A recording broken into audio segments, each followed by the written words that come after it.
रात के करीब 2 बज रहे थे। लॉज के सारे लोग सो गए। चारों ओर सुनसान छाया हुआ था, लेकिन रमेश बेड पर किताब रखकर अपनी गर्लफ्रेंड से चैटिंग कर रहा था, और ये ऐसा पिछले 2 सालों से करता आ रहा था। रमेश के पिताजी एक रिक्शा चालक थे। कड़ी धूप में रिक्शा चलाकर अपने बेटे को कॉम्पिटिटिव एग्ज़ाम की तैयारी के लिए पटना भेजे थे। महीने के हर 1 तारीख को रमेश के पिताजी ट्यूशन फी, रूम रेंट और खाने पीने का खर्च भेजा करते थे। लेकिन एक दिन की बात है, अचानक रमेश की माँ फ़ोन करके कहती है कि बेटा, पिताजी की तबीयत बहुत ख़राब हो चुकी है, तुम जल्दी से घर आ जाओ। इतना सुनते ही रमेश भागा भागा हॉस्पिटल पहुंचा और वहां जाकर देखा कि उनकी माँ डॉक्टर के आगे हाथ जोड़ रही थी और कह रही थी कि डॉक्टर साहब, आप ऑपरेशन कीजिए। मैं 5 लाख नहीं बल्कि 10 लाख दूंगी, लेकिन मुझे वक्त चाहिए। प्लीज़ आप ऑपरेशन कीजिए। अभी मेरे पास पैसे नहीं हैं। मैं एक रिक्शा चालक की पत्नी हूँ। लेकिन डॉक्टर साहब हर बार एक ही बात कह रहे थे कि आपको पहले एडवांस पेमेंट करना ही होगा, तभी ऑपरेशन शुरू हो सकता है। रमेश की माँ गांव के सभी लोगों से मदद मांगी, लेकिन किसी ने भी उनकी मदद नहीं किया।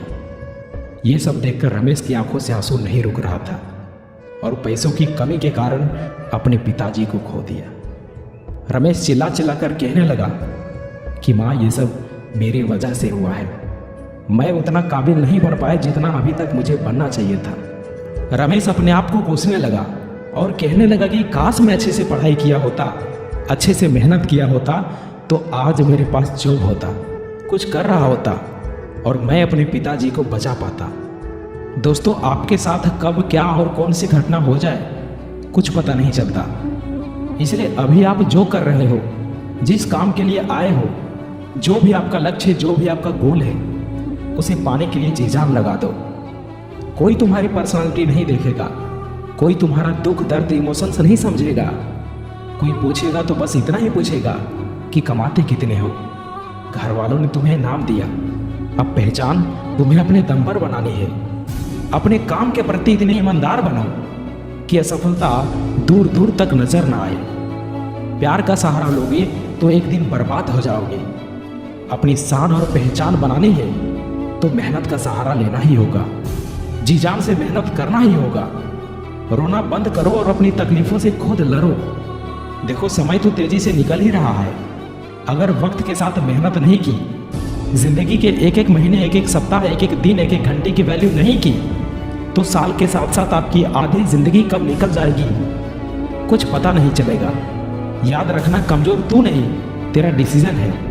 तुझे तेरी डिसीजन से भी ज़्यादा जिद्दी बनना पड़ेगा। याद दिला खुद को कि तुझे तेरी मंजिल बुला रही है। खुद को ऐसा बना कि तेरी मजबूरी भी तुझे तेरी मंजिल तक पहुंचने का रास्ता लगे। देखो, आपका इस धरती पर आना आपके हाथों में नहीं है और जाना भी आपके हाथों में नहीं है, लेकिन इसके बीच का सफ़र तो आपके ही हाथों में है। तो क्यों ना कुछ बड़ा करके जाए। अरे, तुम्हारी जिंदगी में सभी दुखों का नाश होगा अगर तुम्हारा संघर्ष सबसे महान होगा। अपने जीवन को इतना महान बनाओ कि आपकी जीवनी सुनकर दूसरे लोगों को महान कार्य करने की प्रेरणा मिले। रास्ते कभी खत्म नहीं होते दोस्त, बस लोग हिम्मत हार जाते हैं। अगर तैरना सीखना है तो पानी में उतरना ही होगा। यूं किनारे पर बैठकर कोई गोताखोर नहीं बन सकता। सफलता तक पहुंचने का रास्ता आसान नहीं होगा। इस रास्ते में बहुत सारी मुश्किलें आएंगी जो आपका रास्ता रोकना चाहेंगी, लेकिन आप रुकना मत, बस चलते जाना। बदल जाओ वक्त के साथ, या फिर वक्त को बदलना सीखो। मजबूरियों को मत कोसो, हर हाल में चलना सीखो।